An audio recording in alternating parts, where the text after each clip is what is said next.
ನಮಸ್ಕಾರ, welcome to our channel. ಎಷ್ಟೊಂದು ಭ್ರಷ್ಟಾಚಾರ, ಕರೆಂಟ್ ಬಿಲ್ ಕಟ್ಟಿ ಅಂತ ಜನರಿಗೆ ಬುದ್ಧಿ ಹೇಳುವ ಹೆಸ್ಕಾಂ ಅಧಿಕಾರಿಗಳೇ ಸರ್ಕಾರಕ್ಕೆ ಬಿಲ್ ಕಟ್ಟದೆ ಮೋಸ ಮಾಡಿದ್ದಾರಾ? ಬಡವ ಬಿಲ್ ಕಟ್ಟದೇ ಇದ್ರೆ ಕರೆಂಟ್ ಕಟ್ ಮಾಡುವ ಹೆಸ್ಕಾಂ ಕೋಟ್ಯಾಂತರ ರೂಪಾಯಿ ಬಾಕಿ ಉಳಿಸಿಕೊಂಡಿರುವ ಸರ್ಕಾರಿ ಇಲಾಖೆಗಳ ಮುಂದೆ ಮಾತ್ರ ಮೌನಕ್ಕೆ ಜಾರಿದೆ. ಇದು ಹಲವು ಅನುಮಾನಗಳಿಗೆ ಕಾರಣವಾಗಿದೆ. ಯಾವ್ಯಾವ ಇಲಾಖೆಯಿಂದ ಎಷ್ಟು ಹಣ ಬಾಕಿ? 1. ಗ್ರಾಮ ಪಂಚಾಯಿತಿ 197.58 ಕೋಟಿ. 2. ನೀರಾವರಿ ಮತ್ತು ಕೃಷ್ಣ ಭಾಗ್ಯ ಜಲ ನಿಗಮ 212.1 ಕೋಟಿ. 3. ನಗರ ಸ್ಥಳೀಯ ಸಂಸ್ಥೆಗಳು 16.7 ಕೋಟಿ. 4. ಇತರೆ ಇಲಾಖೆಗಳು 13.65 ಕೋಟಿ. 5. ಕುಡಿಯುವ ನೀರು ಮತ್ತು ನೈರ್ಮಲ್ಯ ಇಲಾಖೆ 5.70 ಕೋಟಿ.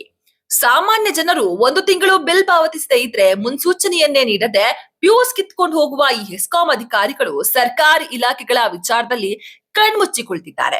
ಬಜೆಟ್ ನಲ್ಲಿ ಅನುದಾನ ಸಿಕ್ಕರೂ ಕೂಡ ಈ ಇಲಾಖೆಗಳು ಬಿಲ್ ಯಾಕೆ ಕಟ್ತಿಲ್ಲ ಅನ್ನುವ ಪ್ರಶ್ನೆ ಜನಸಾಮಾನ್ಯರನ್ನ ಕಾಡ್ತಾ ಇದೆ.